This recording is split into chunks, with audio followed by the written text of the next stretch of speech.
Bes, Ay, ayun. may chika ako sa'yo. Ano yun, Bes? Kasi may nalalaman ako, may naninira sa akin. Hindi ko alam kung sino eh. Kasi kahapon, may kinuwentuhan ako. Tapos, biglang lumabas agad. Ang dami na agad nag-chismis. Alam na agad nila yung nangyari sa buhay ko. Sa pamilya ko, nagkwento ko. Tapos sa akin, yung mga problems ko. Tapos ngayon nga, baka mamaya lumabas agad eh, pag nagkwento ko. Sino yan? Hindi ako yan, Bes, ah. Baka sabihin mo, baka naman sinasisi mo ko dyan. Talaga lang ah. Sinasisi mo ba ako? Wala akong sinasabi. Ay, parang ganun yung sinasabi mo eh. O bakit naapektuhan ka? Bakit? Ito naman ah. Oh, naanin? Isa, yung mga crush ka, pag galing na sa school, ako yung kausap nila. Pumasok ka lang, lumipat sa'yo. Pangalawa, lahat ng gusto ko meron ka. Gusto ko meron ka. Pangatlo, brinake ako ng jowa ko ng dahil sa'yo kasi gusto ka niya. Ano? Hindi ba totoo yun? Bakit kasalanan ko? Wala naman akong ginagawa. At saka, di ba, ayan, yung boyfriend mo, hiniwalayan ka, hindi ako yung rason. Kung may gusto siya sa akin, hindi ko kasalanan yun. Wala naman akong ginawa. Bakit may boyfriend ako ngayon?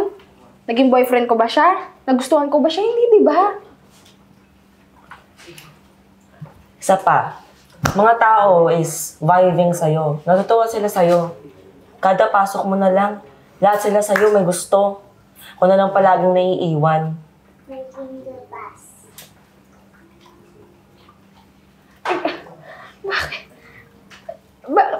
Bakit nga ako yung sinisisi mo? Hindi ko naman kasalanan kung vibing ako, di ba? Ba't ikaw din naman na vibing ka? Wala naman akong sa'yo problema sa'yo. Ahas ka kasi. Buti pa sila Kim, hindi ahas. Ako, mga kaibigan ko, sila Kim, never akong inahas. Ako? Inahas kita? Oo. Kailan kita inahas? Wow! Kailan mo akong inahas? So, bakit pa nakapag-break sa akin yung boyfriend ko? Hindi ko alam. Alam nyo, dapat kayo nakakaalam yan. Hindi kami, hindi ako. Alam mo, ang unfair mo eh. Ang unfair mo sobra.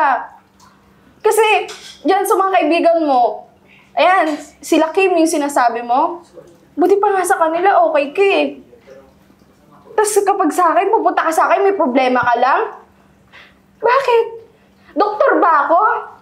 Doktor ako para pumunta ka sa akin kapag may sakit ka, kapag broken ka, kapag nasasaktan ka, kapag malungkot ka, pag may problema ka, ganun.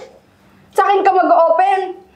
Tapos kapag kasama mo yung mga kaibigan mo, okay ka, masaya ka, enjoy ka. Buti pa nga sa kanila, masaya ikaw pag kasama mo sila eh. Sa akin, wala akong nararamdaman na ganun eh. Puro problema pag dadating ka sa akin. Bes, hindi ako okay ngayon. Break kami, ganyan-ganyan. Ganun lang. Ako ba, tinanong mo kung okay ako? Tinanong mo ko, Bes, okay ka lang? Walang ganun, di ba? Wala akong narinig sa'yo yung ganun. Tapos ngayon sinasabihan mo ako ng ahas, sakit mo naman magsalita. Be. Best friend kita eh. Des. Alam mo, hindi, okay lang eh. Okay lang, siraan mo ako, pero kasi hindi naman totoo yung mga sinasabi mo sa kanila. Kung may problema ka sa akin, sabihin mo sa akin. Huwag ka nagkukwento sa ibang tao. Alam mo kung bakit? Wala naman kasi sila sasabihin sa yung maganda eh. Hindi naman kasi nila alam yung buong kwento. Yung totoong ako, yung problema ko. Ang unfair mo naman eh. Sorry, Bes. Naiingit lang talaga ako sa'yo. Kasi yung mga crush ka. Yung gusto ko, meron ka. Yung meron ka, wala ako. Tsaka sila Kim, naasa din ako dati, kaya ganito ako ngayon. Siya talaga, I never meant to make you cry. Sorry talaga, Bes. Sana patawad mo ako. Okay lang naman yun eh. Pero, Kasi sana alam mo kung gaano ka ka-importante sa akin.